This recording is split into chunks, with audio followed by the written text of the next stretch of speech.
आप ये सीधी तस्वीरें देख रहे हैं हरियाणा के जिले यमुनानगर में। और जी आज सबसे ज्वलंत मुद्दा इस समय बना हुआ है कि किस तरीके से राहुल गांधी की लोकसभा की जो है सदस्यता रद्द कर दी जाती है और उसका भांडा जो है किस पर फोड़ा जाता है, ये जानकारी मिल पा रही है कि किस तरीके से कांग्रेस का ये कहना है कि भारतीय जनता पार्टी ने राहुल गांधी के प्रति ये साजिश रची है। और कहीं ना कहीं इस समय हम मौजूद हैं मेयर हाउस में, जहां पर भारतीय जनता पार्टी के महापौर यमुनानगर जगाधरी से मेयर मदन चौहान का कहना है कि उन्होंने ओबीसी समाज के बारे में और कहीं ना कहीं मोदी समाज के बारे में गलत टिप्पणियां की हैं, जिसके चलते माननीय अदालत ने उन्हें ये कार्रवाई करने के लिए बात की है। आइए बातचीत करने का प्रयास करते हैं, क्या कुछ कहना है महापौर का इस पूरे व्याकरण को लेकर, क्या कुछ उनका कहना है, किस तरीके के आरोप वो है राहुल गांधी पर लगाते हुए नजर आए। मेरे सभी से आज की जो हमने पत्रकार वार्ता बुलाई है, गुजरात की माननीय अदालत ने एक फैसला दिया है जो 2019 के अंदर राहुल गांधी ने जहां से चुनाव जीत करके आए लोकसभा में,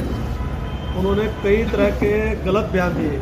ललित मोदी चोर है, नरेंद्र मोदी चोर है, अनेकों मोदी चोर है। उस के तहत एक मोदी वहाँ जो थे गुजरात में, उन्होंने उसके खिलाफ मानहानि का दावा किया और गुजरात की माननीय कोर्ट ने उसके खिलाफ 2 साल की सज़ा सुनाने का जो काम किया और 2 साल के बाद सदस्यता उसकी ख़त्म हो गई।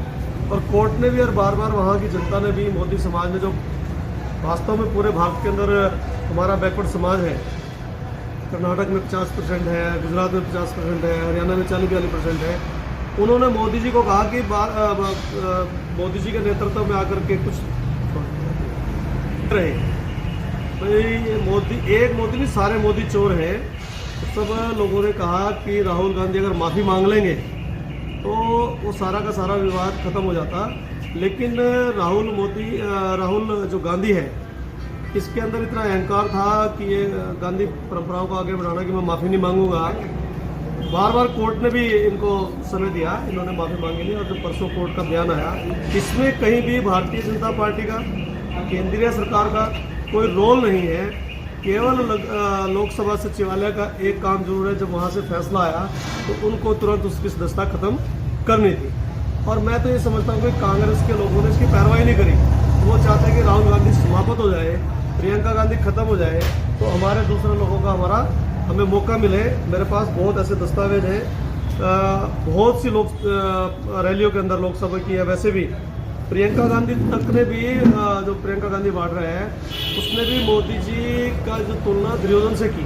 मेरे पास बहुत ऐसा मटेरियल है, कहीं राहुल गांधी ने, सोनिया गांधी ने और प्रियंका गांधी वाड्रा ने ऐसे अनेक जो उन्होंने करने का काम किया। और इस देश की जो अदालत है, उसने जो माननीय अदालत ने फैसला दिया, उसके खिलाफ जाकर के भी ये सड़कों पर धरना प्रदर्शन, कहीं रायपुर में देखा होगा आपने, पत्थरबाजी करी है।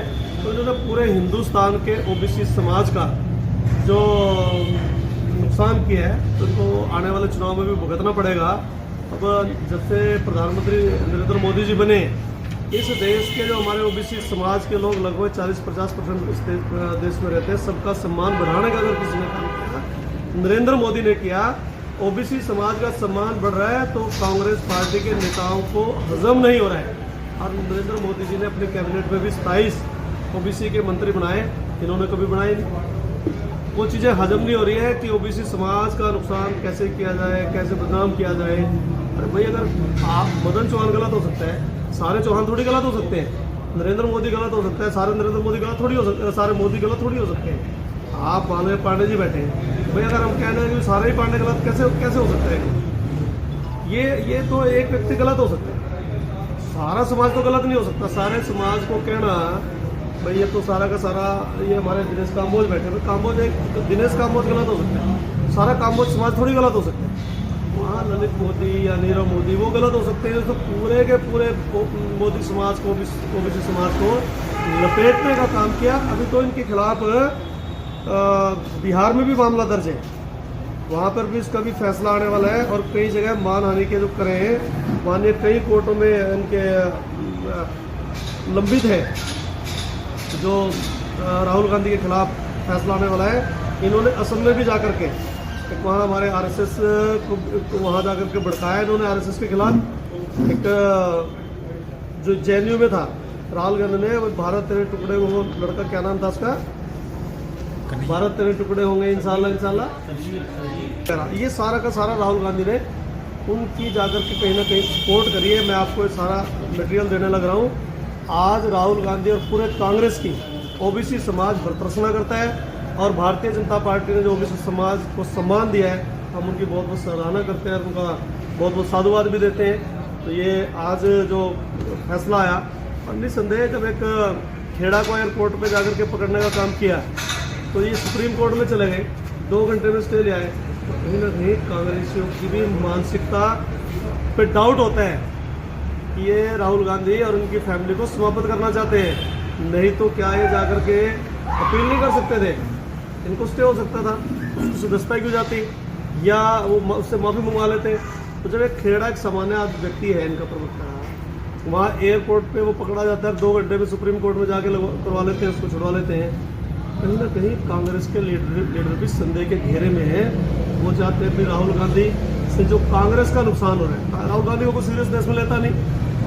आपने देखा होगा भारत जोड़ो यात्रा के दौरान कभी कुत्ते को ले आया, कभी बिल्ली को ले आया, कहते जी तो मेरी यात्रा में कहते भी घूम रहे हैं, जानवर भी घूम रहे हैं, आदमी भी घूम रहे हैं। वो कांग्रेसियों के मन में एक बात जा रही है कि राहुल गांधी सीरियस पर्सन नहीं है। को दिखाने का प्रयास कर रहे थे कि किस तरीके से कटाक्ष कसते हुए जो है मेयर मदन चौहान सामने आए। तो अब मुझसे को दीजिए इजाजत, ताजा तरीन खबरों के लिए बने रहे IB24 के साथ। अब यहाँ तक आ ही गए हैं तो हमारे चैनल को सब्सक्राइब जरूर करें और नीचे दिए गए बेल आइकन को जरूर दबाएं ताकि हर खबर सबसे पहले पहुंचे आप तक।